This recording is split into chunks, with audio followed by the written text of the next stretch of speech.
homens e mulheres que peçam aos seus vizinhos e vizinhas joias de prata e de ouro.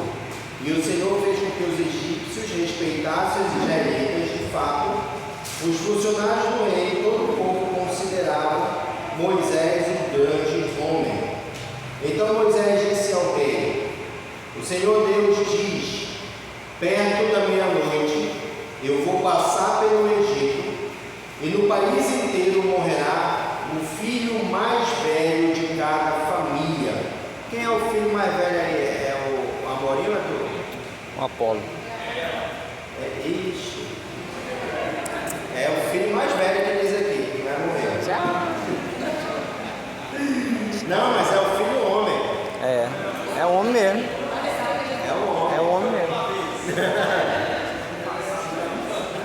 Desde o filho do rei, que é o herdeiro do trono, até o filho da escrava que trabalha no moinho. Morrerá também a primeira cria dos animais, e todo o Egito haverá gritos de dor, como nunca houve antes e nunca mais haverá. Mas entre os israelitas nem mesmo um cachorro latirá para uma pessoa ou um animal. E assim vocês ficarão sabendo que o Senhor faz diferença entre os egípcios e os israelitas.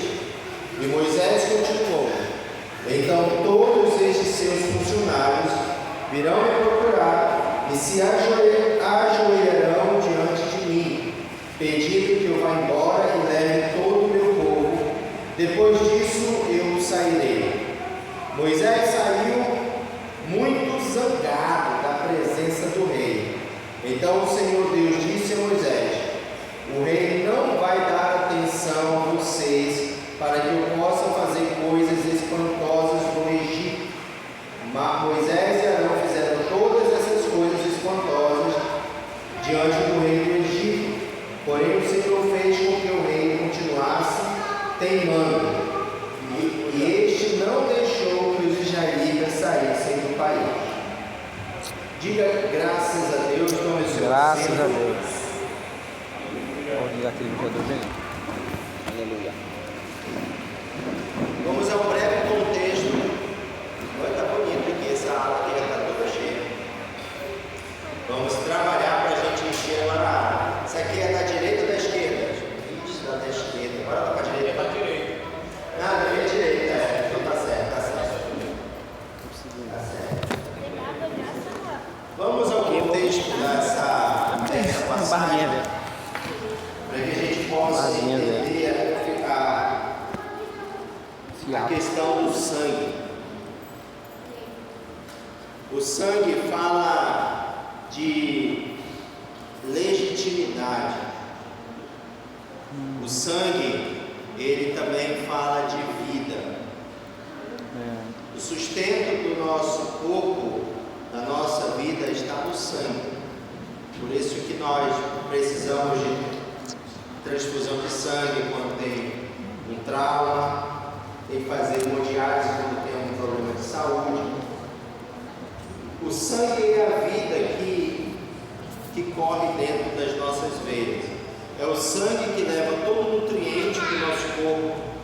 É o sangue que leva o oxigênio para o nosso cérebro. É o sangue que sustenta a vida. O nosso corpo, ele é composto praticamente de quase 70% de água. E essa água, como se fala de líquidos, e boa parte disso é sangue. Então, o sangue é a vida. Quando se fala em sangue, na Bíblia está se falando de vida. E aqui no contexto de Êxodo, o que acontece? O povo estava escravizado, 400 anos no Egito. E Deus havia feito a promessa a Abraão que faria dele uma grande nação. A grande nação de Israel, ela cresce no Egito. Porque quando Abraão chega no Egito, eles chegam mais ou menos 70 pessoas. Que é quando José, lembra? José é vendido para o Egito. E aí José se torna um governante. E ele ele decifra aquele sonho do faraó, que tinha 7 vacas magras, 7 vacas gordas, 7 espigas cheias, né? 7 espigas desnutridas, né? sem milho. E aí ele dá a interpretação de que viria 7 anos de fartura e 7 anos de fome que assolaria o mundo todo. Perceba que Deus sempre está à frente dos acontecimentos. Deus sempre está à frente de todos os acontecimentos, porque Ele é sabedor de todas as coisas.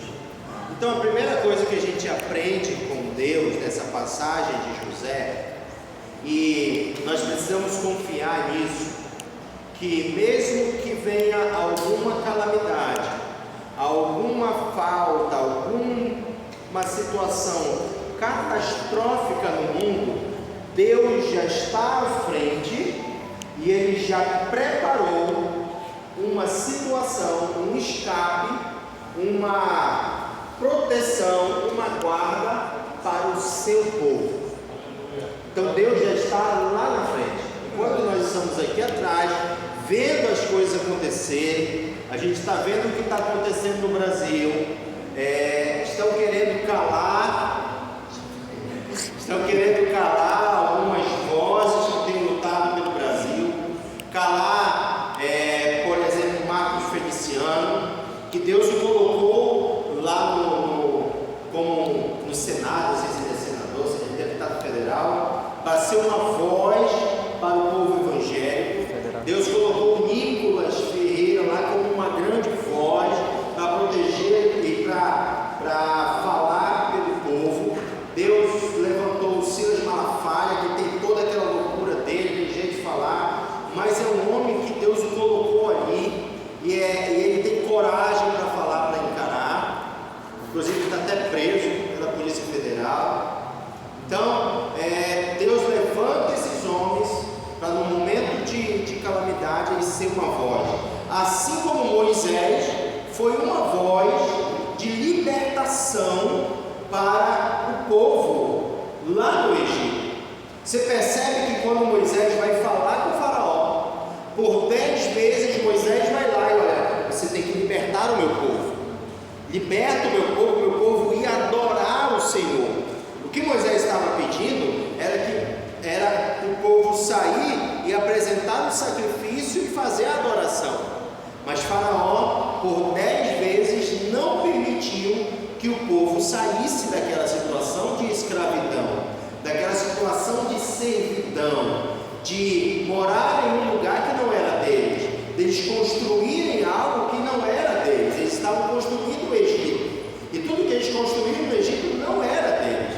É que nem você constrói uma casa e de repente quando você vai morar na casa, a casa não é sua, outra pessoa vai lá embora. E aí você vai, pega outro terreno, constrói a casa, e quando você vai usufruir, vem outro e pega, e você não mora, você não usufrui. Era isso que o povo estava vivendo. O povo era escravo, eles não tinham voz, eles não tinham liberdade, eles não podiam sair, eles não tinham férias, eles não tiravam férias, eles não tinham descanso, eles trabalhavam de sol a sol, de sábado, de domingo a domingo, durante aproximadamente esse tempo de quase 400 anos.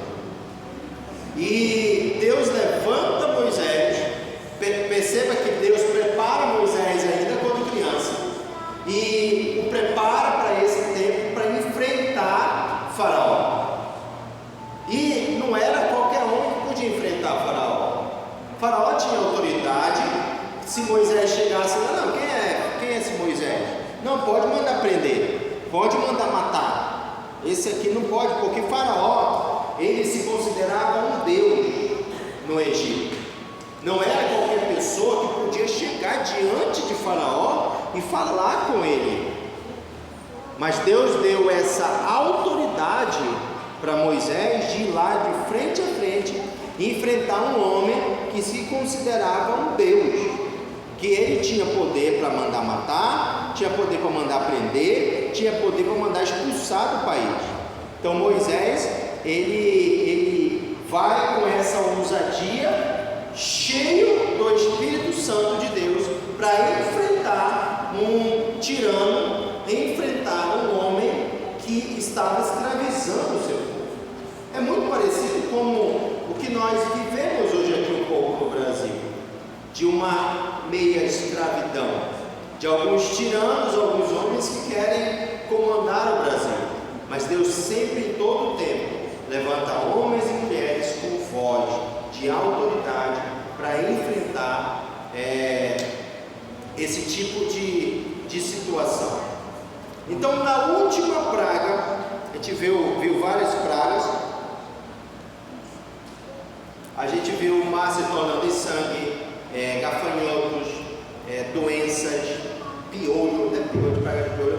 O egípcio, ele tinha pavor de piolho. Por isso que eles raspavam a cabeça para o piolho. Mas uma coceira ser boa, né? Seria. Quem nunca sentiu uma coceirinha assim?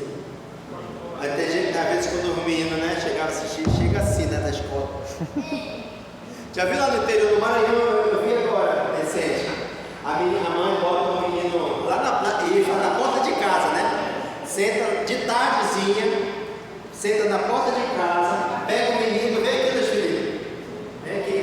Aí pega o menino na porta de casa, aí o menino senta aqui na pé da mãe e ela fica cantando. Você já viu esse lá no Maranhão? Era lá no É os macacos, mas tu vai dizer. Rapaz, eu lembrei disso quando eu estava vindo de carro, e aí tu passa naquelas cidadezinhas que as casinhas de madeira, tem casa aqui no interior de Maranhão que é de barro, de barro. É boa. E aí tu vê de tardezinha, a mãe sentada na porta catando o pior do menino. Tradição maranhense. Paraense também faz isso, tá? Paraense também faz isso. A mãe fazia demais na gente, em tudo que eu li. Bem que não tem mais agora, com a modernidade, tem um shampoo que a gente usa que mata tudo. Cai até o cabelo. Cai mesmo. Então vamos lá, o povo estava lá no Egito, veio as pragas, mas Faraó estava com o coração endurecido. Faraó não queria libertar. E veio a última praga.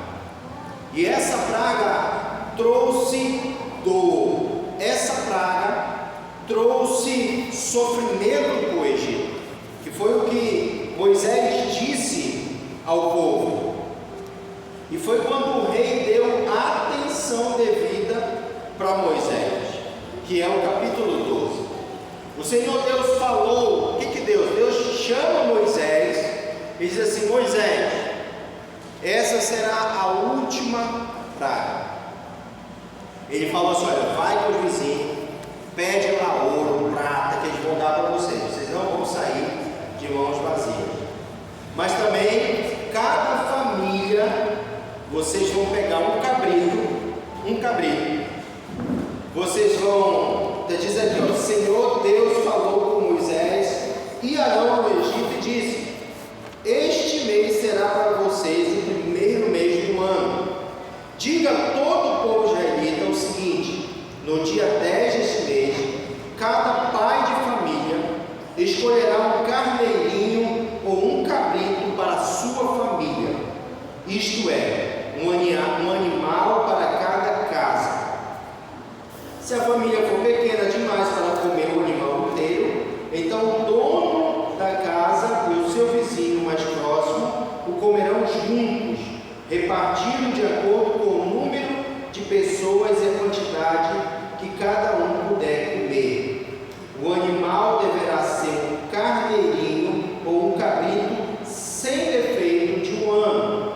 Vocês o guardarão até o dia 14 deste mês. E na tarde desse dia, todo o povo israelita matará os animais. Pegarão um pouco do sangue e passarão nos batentes dos lados e de cima das portas das casas, onde os animais vão ser comidos. Nessa noite, a carne deverá ser assada na brasa e comida com pães sem fermento e com ervas amargas. A carne não deverá ser comida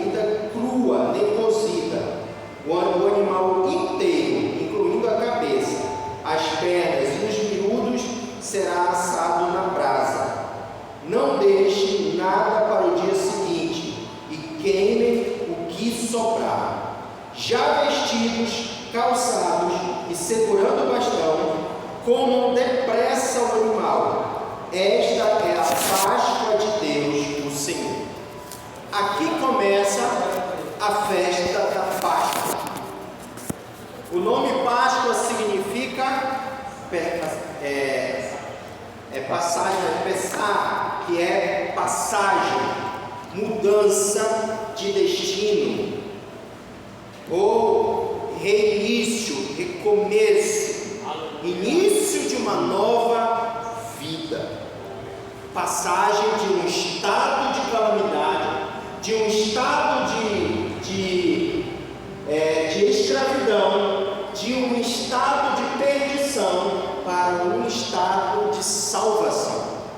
Isso é a Páscoa do Senhor. E ela começa aqui no Êxodo. E ela vai concluir na cruz.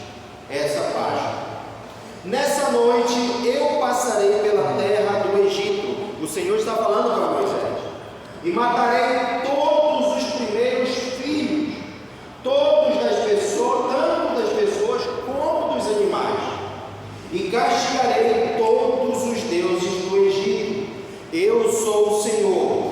O sangue nos batentes das portas será um sinal para marcar as casas onde vocês moram, quando estiver castigando o Egito. Eu verei o sangue e então passarei por vocês sem parar, para que não sejam destruídos por essa praga. Comemorem esse dia como festa religiosa para lembrar que eu, o Senhor, fiz isso. Vocês e os seus descendentes devem comemorar a festa da Páscoa para sempre. Diga graças a Deus. Graças a Deus. O que aconteceu aqui? Chegou o dia da última praga. Deus pega um cabrito. Você vai matar o cabrito à tarde. Você vai degolar o cabrito. Você vai guardar em uma vasilha o sangue desse cabrito. E na porta da sua casa você vai passar nos umbrais. Passa esse sangue nos umbrais da porta e vão para dentro. Levem o cabrito para dentro. Preparem ele e façam um grande churrasco. Pense num grande churrasco que aconteceu lá no Egito. Deus comemora a salvação com um grande churrasco. Deus comemora a libertação do povo com um grande churrasco. E Ele pede para o povo levar esse cabrito e assar. Não é para cozinhar, não é para fazer uma panelada dele, é para assar na brasa. Literalmente é para fazer um churrasco, é para comer o cabrito. E aqui nós temos dois simbolismos dessa passagem de Êxodo, capítulo 12. O primeiro símbolo dessa passagem é o cabrito, é o cordeirinho de um ano sem defeito. Ele tipifica Cristo como aquele que foi levado para o matadouro sem defeito. Cristo é o sacrifício pascual. Ele é o sacrifício de Deus para a humanidade. E esse carneirinho estava simbolizando para aquele povo Cristo, que seria morto. Então ele é separado, esse cordeirinho, e ele é morto. O seu sangue serve para salvaguardar, proteger, serve para cobrir. Quando o anjo da morte viesse passar pelo Egito à meia-noite, aquele sangue nos umbrais servia como um sinal. O anjo viria e passaria por todo o Egito. Ele ia passar na casa dos crentes, ele ia passar na casa dos egípcios, e se ele não visse a marca do sangue nas portas, ele entraria na casa e levaria o primogênito. Tu é o primeiro? Não. Hã? Sou caçula. Deu sorte. Caçula. Ele levaria um da casa como um sacrifício, com morte no Egito. Então a primeira coisa que a gente aprende no sangue, o sangue, ele serve para cobrir. O sangue do cordeiro no passado, ele cobria, ele protegia, para que o anjo da morte passasse literalmente por cima. Opa, essa casa tem um sinal. Essa casa tem um sinal. Então o anjo da morte passou por cima. Ele não entrou na casa de nenhum judeu, nenhum crente daquela época que tivesse a marca do sangue do cordeiro. Uma outra coisa que a gente aprende no sangue do cordeiro: o sangue é um selo, é o selo de Deus na nossa vida.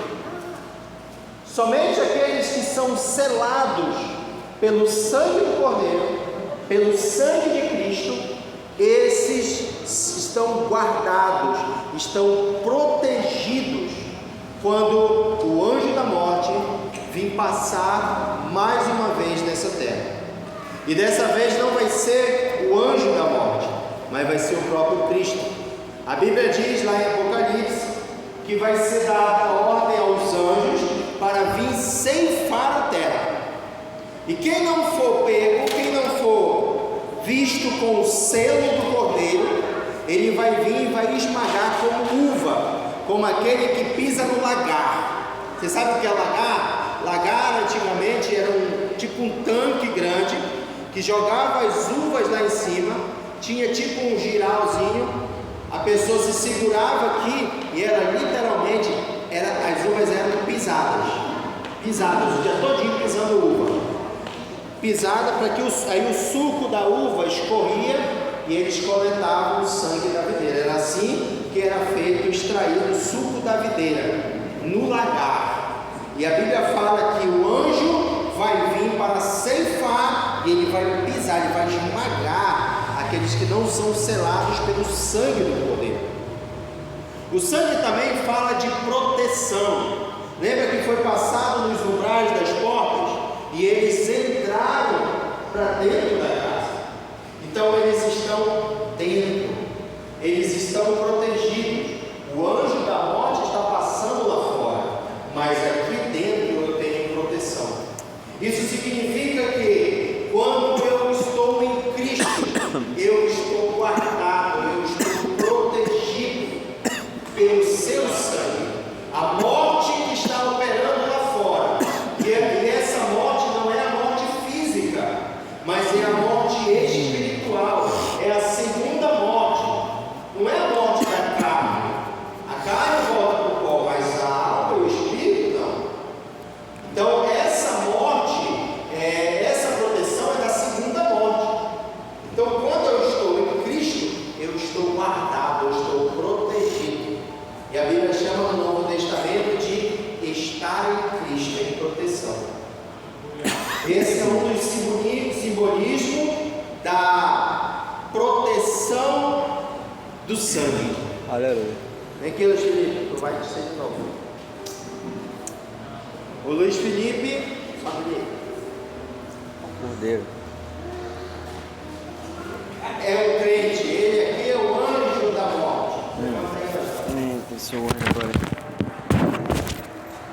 Quando o anjo da morte vem e não tem a proteção do sangue, o anjo da morte vai diretamente, ele tem acesso e pode levar. Não há proteção. Mas quando eu estou guardado e protegido pelo sangue, o anjo da morte vai passar e ele não me vê. Vocês estão vendo? Porque ele está guardado, ele está coberto, ele está protegido pelo sangue do cordeiro. Uma outra coisa que o sangue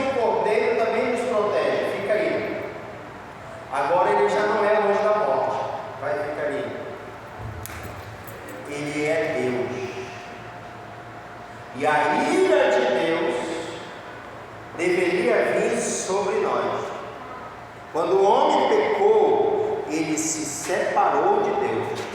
Ele diz assim: eu não preciso do Senhor, eu vou viver a minha vida. E ele vai viver a vida dele sozinho. E o que o pecado trouxe? A ira. Então os olhos do Senhor, que estão lá em Apocalipse capítulo 2, diz que os olhos do Senhor são como chamas de fogo. E os olhos do Senhor estão com ira sobre o pecado. Então a mão de Deus vem sobre a ira e leva o pecado, leva o homem, leva e acaba com tudo. A ira de Deus vem sobre o homem e ela destrói, e não tem quem proteja. Entendeu? Só que quando a pessoa está em Cristo, a ira de Deus também vem. Só que quando a ira de Deus vem, ela está vindo para pegar o homem. O que Cristo fez? Ele se colocou à frente. Toda a ira de Deus vem sobre Cristo. E aí o que ele faz? Ele toma o lugar do homem. E a ira que era para mim, era para você, Cristo pegou para ele.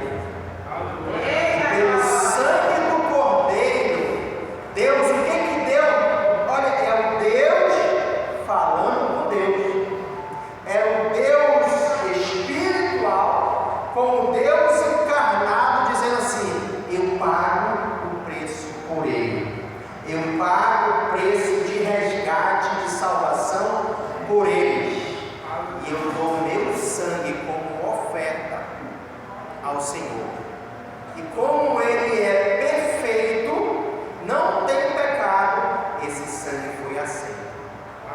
E a ira não vem mais sobre o homem. A ira Cristo absorveu nele. E agora o homem tem livre acesso a Deus, porque ele está unido com Cristo.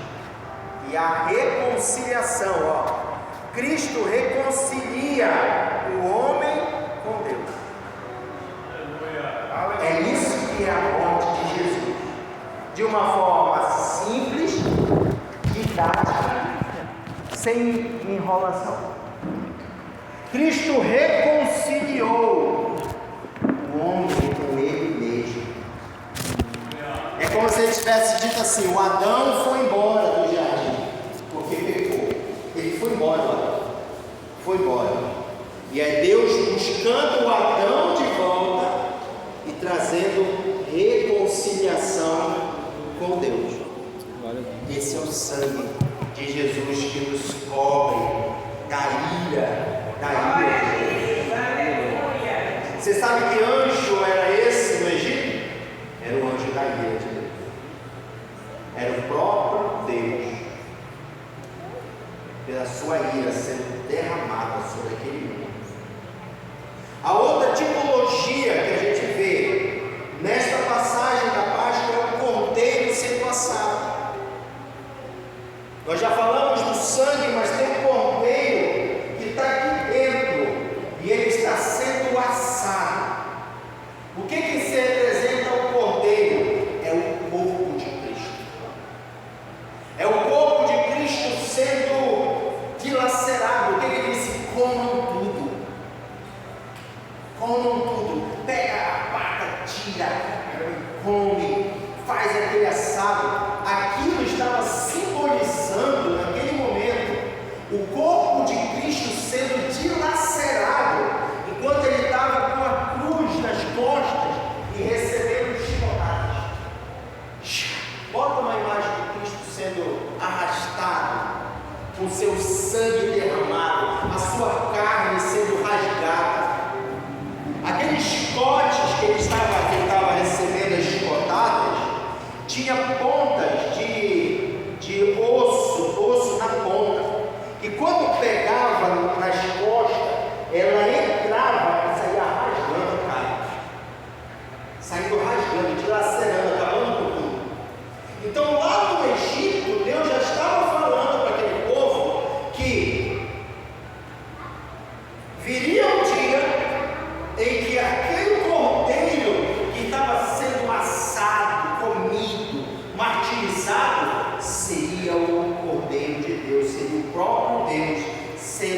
passada. Lembra quem estava comendo aqui dentro?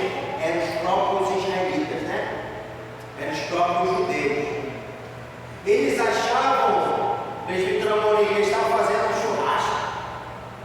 Mas Deus estava falando, olha, da mesma forma que vocês estão comendo agora essa carne, lá na frente, vocês vão fazer igualzinho quando Cristo estiver aqui. Porque quem mandou crucificar a Cristo não foram os romanos, foram os próprios judeus, que deram autoridade para Roma tocar em Cristo. E ele foi dilacerado, ele foi comido, e o seu corpo foi moído, como diz Isaías, moído pelas nossas transgressões. O pecado fez isso, mas Cristo suportou. A Bíblia diz que ele suportou em sua carne, ele suportou em seu sangue.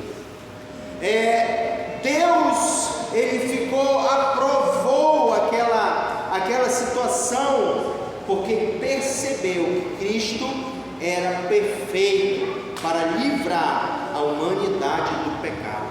Glória a Deus. Logo, qual é o poder do sangue? O poder do sangue nos livra da ira de Deus. Aleluia. O sangue de Jesus nos purifica de todo pecado. Ele nos torna justos diante de Deus, justificados, limpos, lavados, para encontrar com Ele. Aleluia. Essa é a tipologia do sangue do Cordeiro. Glória a Deus. É por isso, meus irmãos, meus irmãos e minhas irmãs, é o celular tocando aí. É por isso, meus irmãos, que quando você for participar da Santa Ceia, você não está participando de um ritual, você não está participando simplesmente de um copo de sangue.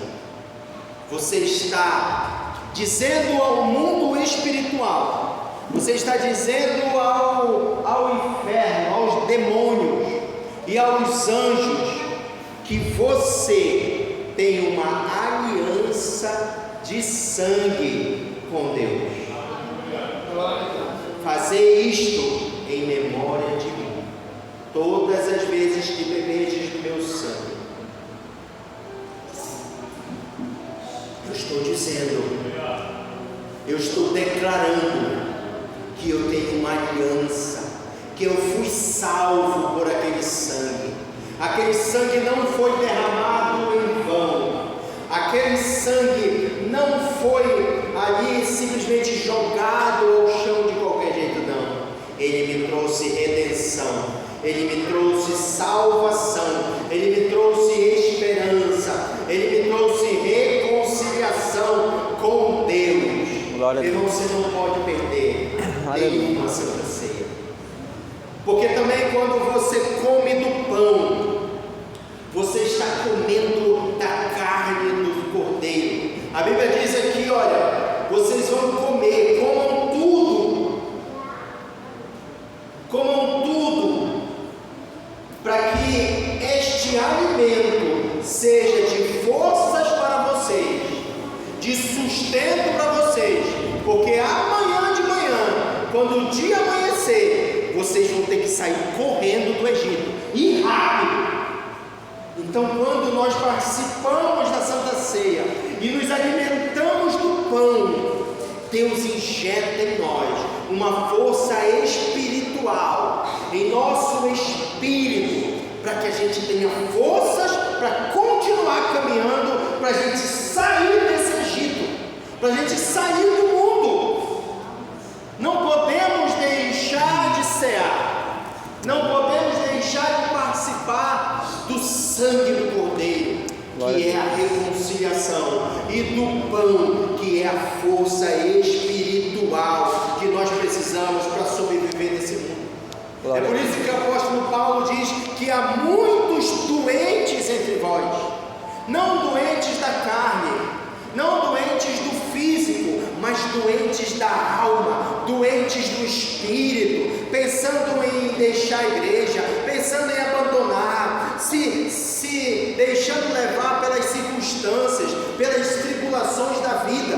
Mas quando um crente, ele entende o sacrifício e ele se alimenta do pão, ele é fortalecido no Senhor. Glória a Deus. A sua morte trouxe salvação, a sua morte trouxe reconciliação, a sua morte trouxe vida, trouxe paz, trouxe alegria. E é por isso que ele diz assim: comam com alegria, se alegrem neste dia, porque é dia de festa. Glória a Deus. Aleluia. Aleluia. Meu Glória a Deus Deus. do céu. Aleluia. Se eu fosse você, nunca Glória a mais Deus. perderia uma Santa Ceia. Porque a grande festa do povo de Deus nesta terra é quando nós participamos do pão e do sangue do Cordeiro. Aleluia. 1 João, capítulo 1, versículo 7. O sangue de Jesus, seu Filho, nos purifica de todo o pecado. Primeira Epístola de João 1,7. Porém, se vivemos na luz como Deus está na luz, então estamos unidos uns com os outros, e o sangue de Jesus, o seu Filho, nos limpa de todo o pecado. Glória a Deus. Sabe, a Santa Ceia é o momento da comunhão. É o momento que eu digo para o meu amigo: olha, você, meu irmão, você é selado com o sangue do Cordeiro. E olha, receba o seu troféu. Está aqui o seu troféu, e eu troco de cálice com ele. Meu irmão, não é à toa que a gente faz lá na igreja. Você está começando a entender agora o que acontece na Santa Ceia? Quando você troca o cálice com alguém, você está em comunhão com os irmãos. Nós estamos comungando, nós estamos em alegria naquele momento. Apocalipse capítulo 12, versículo 11. O sangue do Cordeiro nos traz vitória. É a vitória que vence o mundo. Os nossos irmãos o derrotaram por meio do sangue do Cordeiro e da mensagem que anunciaram. Eles estavam prontos para dar a sua vida e morrer. O sangue de Jesus nos trouxe a vitória. O sangue de Jesus venceu a morte e trouxe a vida. É por isso, pelo sangue de Jesus, que nós seremos ressuscitados. Glória a porque Deus. foi o sangue dele que venceu a morte. Glória a Deus. Aleluia. Aleluia. O sangue de Cristo é o fundamento da redenção. Efésios capítulo 1, versículo de número 7. Pois pela morte de Cristo na cruz, nós somos livres, libertados, isto é, os nossos pecados são perdoados. Como é maravilhosa a graça de Deus. Ei, o Senhor Jesus te libertou de todo o pecado, da escravidão do pecado. Ele trouxe redenção, mas ele também trouxe purificação. Hebreus capítulo 9, versículo 14. Hebreus 9, 14.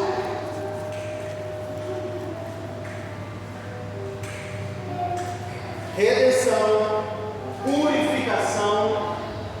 3, 2, 1. Se isso não é assim, imagine então quanto maior ainda é o poder do sangue de Cristo. Por meio do Espírito Eterno, ele se ofereceu a si mesmo, a Deus. Perceba que Cristo, ele se ofereceu a Deus. Lembra que nós fizemos? Deus vinha com a ira sobre o homem, e Deus, ó Jesus, ó, eu me ofereço. Ele se ofereceu a Deus com sacrifício sem defeito, e o seu sangue nos purifica por dentro, tirando as nossas culpas. Assim podemos servir ao Deus vivo, pois já não praticamos cerimônias que não valem nada. Ei, lá no Êxodo, o animal foi morto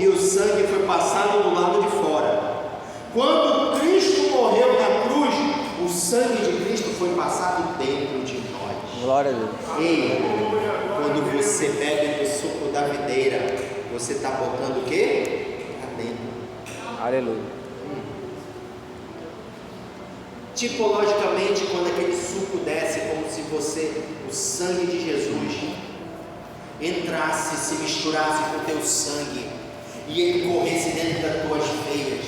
E nós já não somos purificados por fora, nós já somos purificados por dentro, mediante o sangue de Jesus. E aí o sangue dele se misturou com o meu sangue, se misturou com o teu sangue, e agora nós estamos o quê? Unidos com Cristo. O sangue que corre na tua veia, meu irmão, é o sangue de Cristo. Você não é bastardo, você não é filho de qualquer um, não. Você é filho de Deus pelo sangue do Cordeiro que corre na minha veia.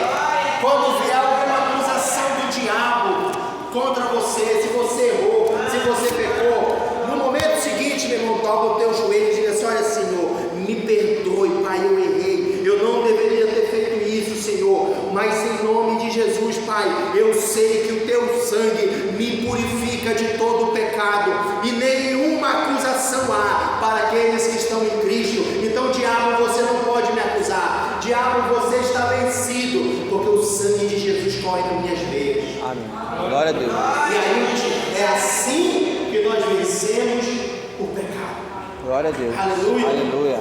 E o último versículo, Hebreus capítulo 10, versículo 19. Ele nos traz acesso a Deus. Por isso, irmãos, por causa da morte de Jesus na cruz, nós temos completa liberdade de entrar no lugar santíssimo. Glória a Deus. Ei, olha o lugar santíssimo.